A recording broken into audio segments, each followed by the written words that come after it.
2022년도 10월 16일 주일예배 시작하도록 하시겠습니다. 오늘 전해드린 본문 말씀은 예레미야서 31장 21절에서 30절 이스라엘의 귀향이라는 본문 내용으로 언해를 나눠보도록 하고자 합니다. 약하고 약한 웃다는 강한 바벨론을 극복하고 하나님의 언해 가운데 고국으로 귀환하게 되었습니다. 이스라엘을 해방 22절에서 23절입니다. 이 세상은 환란이 극심한 세상입니다. 야고보서 1장 2절에서 시험을 만나거든 온전히 기쁘게 여기라고 하였습니다. 데살로니가전서 5장 18절에서 범사에 감사하라는 것은 순경이나 역경이나 감사하라는 말씀입니다. 환란에서 승리하는 비결은 소망 중에서 인내와 연단을 받으며 고난을 오히려 즐거워하는 데 있습니다. 로마서 5장 3절입니다. 고난을 통한 축복입니다. 27절에서 30절입니다. 고난 중에서도 신앙과 순종으로 하나님을 섬길 때 하나님은 축복으로 함께 하신다라고 말씀합니다. 해산의 고통을 인내할 때 자녀를 품에 안는 기쁨을 얻게 될 것입니다. 요한복음 16장 21절에서 22절입니다. 그러므로 우리도 극심한 환난 중에서도 소망 중에 기쁨을 잃지 말아야 하겠습니다. 적은 고통에는 적은 기쁨, 큰 고통에는 큰 기쁨이 오는 법입니다. 고향을 사모하는 향수입니다. 24절에서 26절입니다. 유대인의 고향에 대한 향수는 마침내 고국 땅을 되찾게 되었습니다. 마태복음 5장 5절에서 6절입니다. 우리가 고난 많은 세상에 살고 있을지라도 천국에 대한 향수를 잊지 말아야 하겠습니다. 빌립보서 3장 20절과 21절입니다. 하나님의 믿는 성도들은 더더욱 세상을 의지하지 말고 하나님만을 의지하며 살아야 합니다. 그리할 때 주의 축복이 임하게 될 것입니다. 이스라엘의 귀향은 해방을 의미하며 또한 하나님의 축복이라 할 수가 있겠습니다. 회복이라는 것은 restoration, 우주의 운명을 그 원래의 목적 달성과 그 역사적 성취의 보존으로 보는 것이 회복의 성경적 또는 고대 종교의 개념이라고 말할 수 있습니다. 만물의 회복은 예수 그리스도를 통해 이루어진다라고 말씀합니다. 다음은 창세기 32장입니다. 창세기 32장 26절에서 32절입니다. 천사와 야복이라는 본문 내용으로 언해를 나눠보고자 합니다. 자신의 모든 소유와 가족들은 다 건너보내고 야곱은 홀로 야복 나루에 남았습니다. 홀로 남은 야곱입니다. 야곱은 홀로 남아 하나님께 기도함으로써 자신의 걱정과 두려움을 다시금 더 자세히 털어놓기를 원했던 것입니다.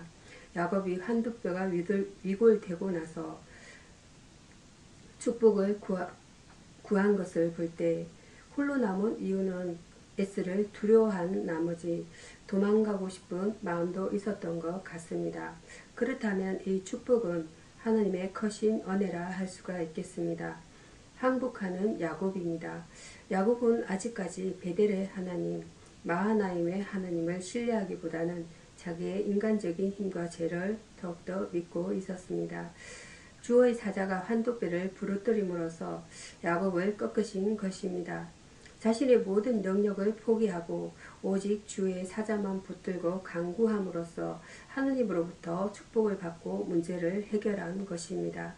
축복받은 야곱입니다. 27절에서 29절입니다.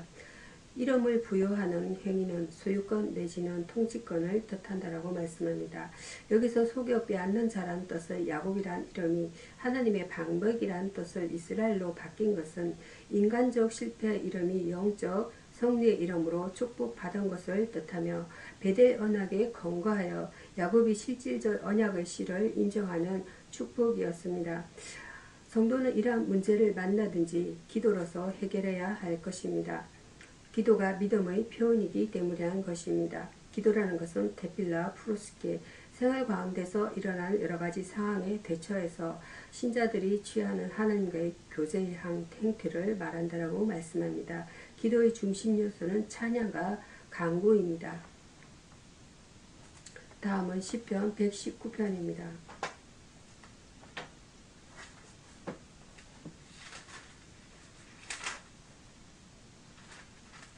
시편 119편 97절에서 104편 주의 법을 지킴으로라는 본문 내용으로 은혜를 나눠보고자 합니다. 울타리는 보호를 목적으로 설치되었지만 이탈하려고 시도하면 찌르는 가시가 되고 장벽이 될 수 있습니다. 원수보다 명철함입니다. 98절입니다. 성도를 넘어뜨리는 원수의 무리들을 제외하면 모두가 돕고 살도록 지어진 사람들입니다. 비록 원수들은 술수와 악을 동원하여 우리를 넘어뜨리려 하지만 선을 지키는 성도의 온유 앞에서는 무릎을 꿇는다고 말씀합니다. 그것은 악이 선을 이기지 못하도록 하나님이 만드신 안전장치인 것입니다. 이것을 의지하라라고 말씀하고 있습니다. 서성보다 명철함입니다. 99절입니다. 하나님의 말씀은 어떤 지식보다 풍부하고 심오합니다. 지식은 영혼을 변화시키지 못하지만 하나님의 말씀은 살았고 운동력이 있어 자아의 날선 어떤 것보다도 예리하여 혼과 영과 및 관절과 골수를 찔러 쪼개기까지 하며 또 마음의 생각과 뜻을 감찰한다라고 말씀합니다. 히브리서 4장 12절입니다. 그러므로 성도들은 오직 주의 말씀만을 의지해야 합니다. 노인보다 명철함입니다. 100절입니다. 하나님의 말씀은 사람들의 경험보다 앞섭니다. 성경에 등장하는 많은 인물들이 하나님의 뜻을 버리고 자기의 주장대로 고집하고 상식대로 살았지만 그것은 결국 회개의 제목이 되고 말았다는 것입니다. 삶을 오래 살아 얻은 경험도 하나님의 지혜보다 앞서지 못한다라는 말씀입니다. 하나님의 지혜는 인간의 그것보다 훨씬 높기 때문이라는 것입니다. 그래서 시편의 기자는 주의 말씀의 맛이 어찌 그리 단지요 내 입의 꿀보다 더 단이이다. 시편 103절입니다. 라고 했습니다. 계명이라는 것은 미치와 하나님의 명령, 특히 율법, 십계명, 도덕상에 마땅히 지켜야 할 생활의 조건을 말하고 있습니다. 계명은 사람들을 그리스도에게로 이끌어가는 모학 선생이다라고 성경에서는 말씀합니다. 다음은 시편 121편입니다. 시편 121편 1절에서 8절 우리의 보호자라는 본문 내용으로 은혜를 나눠보도록 하겠습니다. 갈등과 불신이 난무하는 현대인들에게는 이 시는 큰 용기와 위로를 주고 있습니다. 우리를 구원하시는 하나님 이란 제목입니다. 1절에서 2절입니다. 우리를 도우자는 땅 위에서는 찾을 수가 없다라는 것입니다. 다만 우리를 지으시고 구속하시고 천지와 만물을 창조하신 여호와 하나님밖에 없다라는 말씀입니다. 이 세상을 따르는 자는 일시 동안 유쾌한 것 같으나 결국은 실패한다는 것입니다. 그러므로 전능하신 하나님을 바라보아야 한다고 말씀합니다. 이 세상은 피조물인 만큼 우리를 죄와 사망에서 구원할 영역이 없다라는 말씀입니다. 항상 도우시는 하나님입니다. 3절에서 8절입니다. 그분은 한순간도 우리에게 눈을 떼지 아니하시고 졸지도 주무시지도 아니하신다라고 말씀하고 있습니다. 4절입니다. 인간은 하나님이 지켜주시니 고독한 자리에서도 염려할 것이 없다는 것입니다.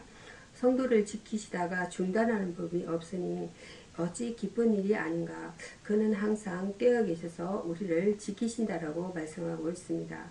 또한 성도를 진리에서 탈선하지 않도록 경배하신다는 말씀입니다. 3절입니다. 구체적으로 도우시는 하나님입니다. 우리 편에서 도우심으로 하나님의 그늘 아래 있는 자를 교활한 악마도 해할 수 없고 모든 원수도 어떻게 하지 못합니다. 5절입니다. 사막과 같은 세상에서 해와 달의 해로운 빛과 해독을 하나님이 성도의 거들이 되셔서 막아주십니다. 6절입니다. 우리의 영과 육체를 죄와 질병과 유혹과 위험과 사망에서 지키셔서 천국으로 인도하신다라고 말씀하고 있습니다. 7절에서 8절입니다. 이 세상에서 우리의 보호자와 인도자는 많은 돈이 아니라 오직 하나님 한 분뿐이라는 것입니다. 보호입니다. 프로텍테이션, 잘 돌봄을 의미하고 성경에서는 하나님께서 우리의 형편을 아시고 도와주심을 가리킵니다.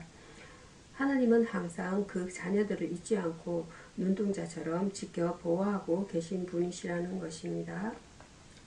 다음은 신약 성경입니다. 신약 성경 디모데입니다. 디모데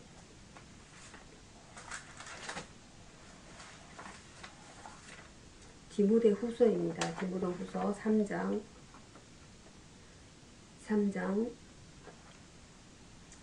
13절에서 17절 말씀에 거하라는 본문 내용으로 은혜를 나눠보고자 합니다. 사단의 거짓말을 퇴치하는 유일한 방법은 하나님의 말씀을 간직하는 것이라는 겁니다. 하나님의 말씀입니다. 성경은 하나님의 감동으로 된 것으로 살았고 운동력이 있는 하나님의 말씀인 것입니다. 스펄전은 가정이 하나님의 말씀에 따라 지배될 때 천사들이 그들과 동거하며 그들의 식구가 될 것이다 라고 하였고, 제퍼슨은 성경이 없었으면 인류는 이미 멸망하였을 것이다 라고 하였습니다. 이 말씀이 우리를 인도합니다. 구원으로 인도합니다. 성경은 우리가 구원이 필요함을 밝혀주며 죄인이 스스로 구원할 수 없음을 명백히 밝혀줍니다. 또한 성경은 하나님이 예수 그리스도를 믿음으로 구원하시려는 계획을 담은 복음인 것입니다. 이 계획은 진리의 하나님, 신명기 32장 4절입니다. 진리 되시는 예수, 요한복음 14장 6절입니다. 진리 되시는 성령님, 요한일서 32장 4절입니다. 요한일서 진리 되시는 성령님, 요한일서 5장 7절입니다. 5장 7절. 성령께서 계획하시고 이루시고 적용하십니다. 유익한 말씀입니다. 성경은 옳은 것과 바르게 함과 옳게 사는 법을 가르치는 유익한 책입니다. 옳고 그름과 선과 악의 기준을 제공해주는 책입니다. 성경을 배우고 그 말씀에 순종하면 하나님의 사람으로 온전해지며 자주적으로 선을 행할 수 있게 됩니다. 그러므로 계속 성경을 배워야 합니다. 또한 배운 것을 실행해야 합니다. 성경으로 양육된 디모데가 훌륭한 목회자가 되었습니다. 성도들은 말씀 안에 있을 때 승리할 수 있습니다. 말씀이라는 것은 다바르, 로고스, 성경은 문자 그대로 하나님으로부터 나온 하나님의 말씀입니다. 또한 하나님의 율법과 말씀으로 온 우주 만물을 지으신 하나님의 창조 활동을 의미하기도 합니다. 이어서 디모데후서 4장 1절에서 8절 마지막 명령이란 본문 내용을 은혜를 나누고자 합니다. 바울은 사랑하는 아들에게 그가 줄 수 있는 마지막 훈계일지도 모르는 입장에 처해 있었으므로 간곡히 부탁하고 있습니다. 말씀을 전파하라는 명령입니다. 1절에서 4절입니다. 첫 번째 명령의 엄숙성입니다. 1절입니다. 엄히 명하노니 라는 말은 그가 반드시 복종해야만 하는 명령을 디모데에게 내리고 있다는 것을 가리킵니다. 두 번째는 명령의 내용 진술입니다. 2절입니다. 말씀을 전파하라. 즉 하나님의 말씀을 복음을 전파하라는 것입니다. 이것은 그의 사역의 중심이요 핵심이기 때문에 제일 앞에 진술한 것입니다. 세 번째로 명령을 하는 이유입니다. 3절에서 4절 앞으로 교인들이 자기들의 욕망과 상치됨으로 하나님의 진리를 버리고 그들을 귀를 자극하는 데서 오는 흥분을 얻고자 열망할 것이기 때문에서였습니다. 이는 주의 뜻을 이루게 하기 위함입니다. 사역을 건실히 이행하라는 명령입니다. 5절에서 8절입니다. 첫 번째로 명령의 내용 진술입니다. 5절입니다. 강박적이고 신기한 것을 병적으로 열망하는 사람들이나 그들의 경험에 도취되지 않도록 너는 모든 일에 건신하라는 것입니다. 두 번째로 명령의 배경입니다. 6절에서 8절입니다. 바울은 순교를 목전에 두고도 영생의 확신과 의의 멸령 안에 축복된 소명을 갖고 있었으므로 요동하지 아니함을 보여줍니다. 바울의 열망은 디모데도 고난을 받으며 복음 전파하는 직무를 다함으로 의의 멸류관을 받아야 한다는 것입니다. 바울의 마지막 명령은 역시 복음을 전하는 것이었습니다. 성도의 마지막 할 일은 역시 복음을 전하는 일입니다. 명령이라는 것은 order, 윗사람이 아랫사람에게 시키는 분부 또는 그 말이나 내용을 가리킵니다. command, 하나님께서는 절대 주권자로서 우리에게 우리 삶의 본분을 명령하십니다. 우리의 할 일은 하나님 명령에 대한 절대 복종인 것입니다. 다음은 누가복음 18장입니다.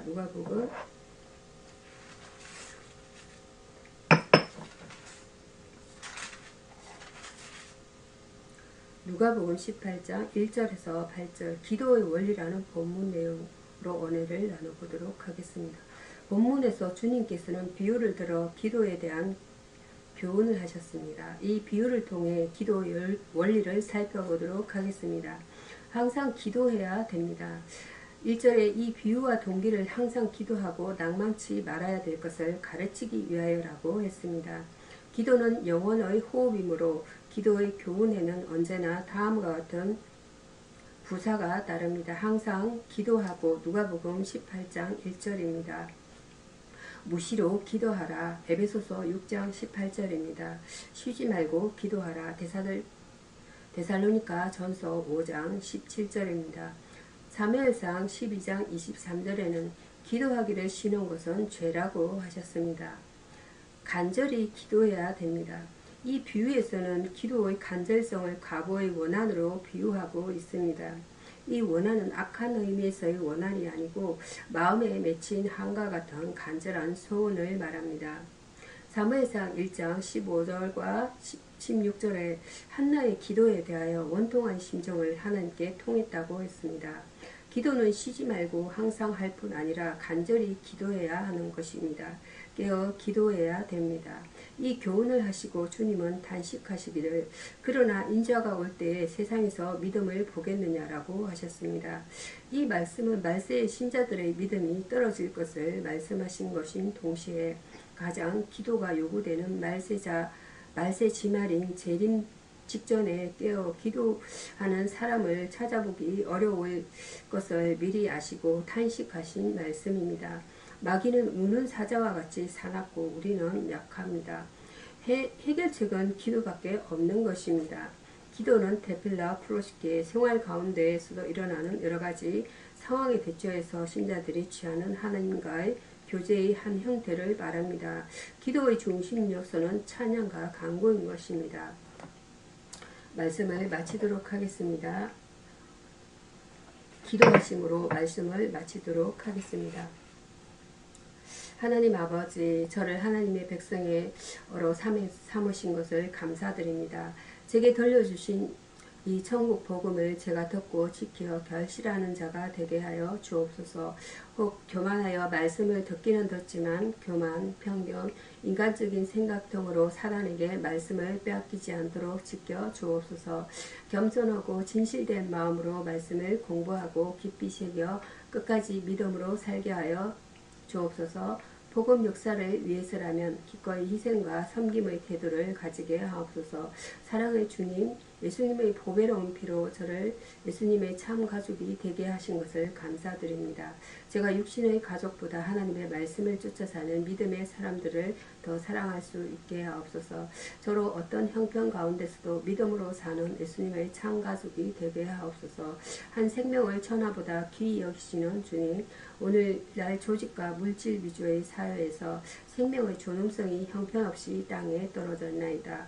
인생들을 구원하시기 위해 존귀한 목숨까지 바치신 주님이 희생 정신을 배우게 하옵소서. 예수님의 이름으로 기도드립니다.